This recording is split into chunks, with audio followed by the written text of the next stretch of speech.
दिल्ली के अरण्य विहार ट्रस्ट की ओर से रामपुर गेंडा गांव में बौद्ध विहार स्थापित किया गया है। रामपुर गेंडा गांव के बौद्ध विहार में राज्यसभा के पूर्व राज्यसभा सांसद डॉक्टर सुभाष चंद्रा पहुंचे, जहां उन्होंने गुरु लोवांगपोर के दर्शन करके उनके आशीर्वाद लिए।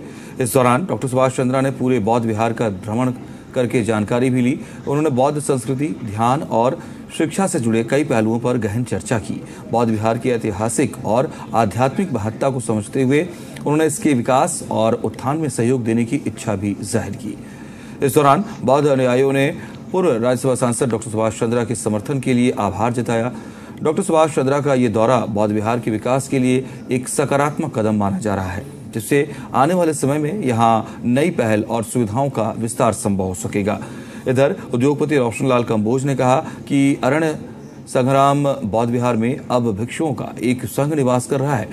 जो बच्चे अपना रास्ता भटक गए हैं, वो यहाँ आकर पढ़ाई में साधना कर सकेंगे।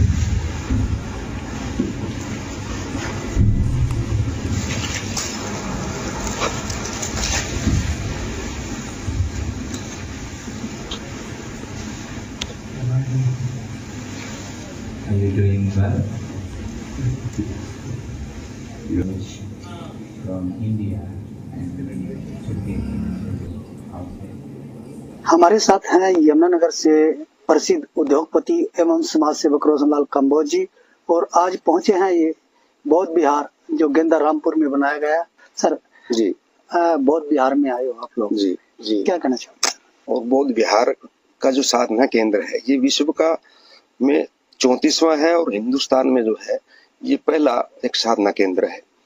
और आदरणीय चेयरमैन सर ने यहाँ पर सारा देख करके इसकी डेवलपमेंट भविष्य में कैसे रहेगी उसके ऊपर विचार से उन्होंने पूरा विजिट किया और पूरी उस पर गौर किया कि भविष्य में इसकी डेवलपमेंट कैसे की जाएगी। जिस तरह से जो युवा है अपना रास्ता भटक गए, नशे की तरफ चले गए, क्या लगता है कि यहाँ पर जो शिक्षा ग्रहण करेंगे या फिर साधना करेंगे उससे कितना फायदा होगा? देखिए क्या है कि लोग आज का युवा जो है ना भटकाव में है और वो पाश्चात्य संस्कृति की तरफ बढ़ रहा है।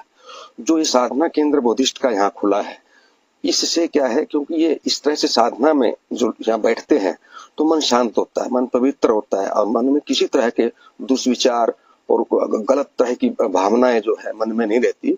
और यहाँ पर आकर के चूंकि बिल्कुल शांत इलाका है और प्रकृति से जुड़ा हुआ है, तो ये बहुत अच्छे तरह से बच्चों को भविष्य में नशे से दूर रहने के लिए जरूर प्रेरित करता है। सर जिस तरह से यहाँ पर भारत में पहला बौद्ध धर्म बनाया बिहार बनाएगा, क्या लगता है कि बिहार में और भी कहीं पर बनेंगे?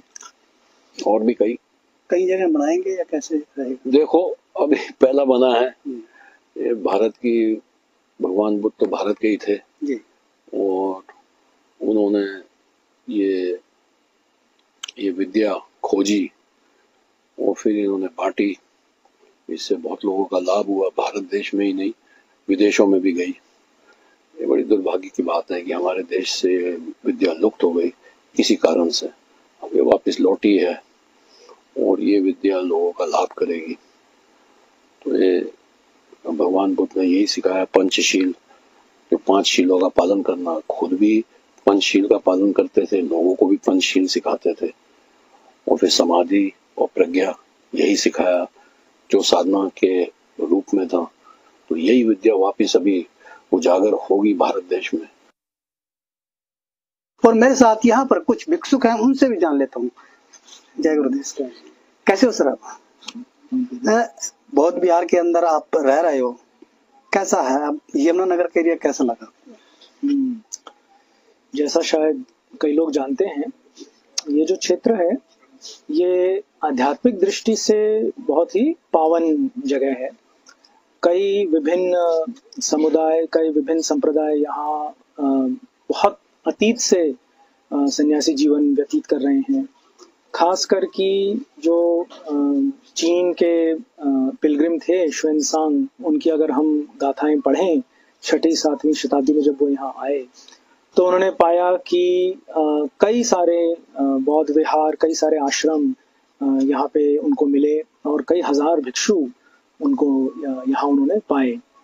तो हमें ये लगता है कि भाई अगर हमारी ही परंपरा में हम जैसे ही भिक्षु बिल्कुल लगभग इस प्रकार के कपड़े पहने हुए, लगभग इसी जो भगवान बुद्ध की शिक्षा है उसमें साधना करते हुए अगर यहाँ पे हैं, यहाँ रहे हैं, तो ये कितनी सौभाग्य की बात है कि हमें भी आज 2025 में यही मौका दोबारा से प्राप्त हो रहा है। तो इस दृष्टि से यहाँ पे कई सारे जो अनुयायी हैं उन्होंने ये बहुत उचित रहने का स्थान भिक्षुओं के लिए बनाया है, और साथ ही साथ जो गृहस्थ हैं उनके लिए भी मौका है कि भिक्षुओं के साथ रहें और इस अनुकूल वातावरण में साधना करें, भगवान बुद्ध की शिक्षाओं को ग्रहण करने की कोशिश करें।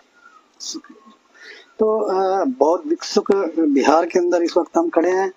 बता देना चाहता हूँ कि जिस तरह से हमने भिक्षु से बात की, उन्होंने कहा कि शिक्षा जो साधना जो यहाँ पर ग्रहण करेंगे उसका कोई शुल्क नहीं लिया जाएगा। यहाँ पर जो भी शिक्षा दी जाएगी वो बिल्कुल एकदम फ्री होगी। कुलवंत सिंह, जी मीडिया, यमुनानगर।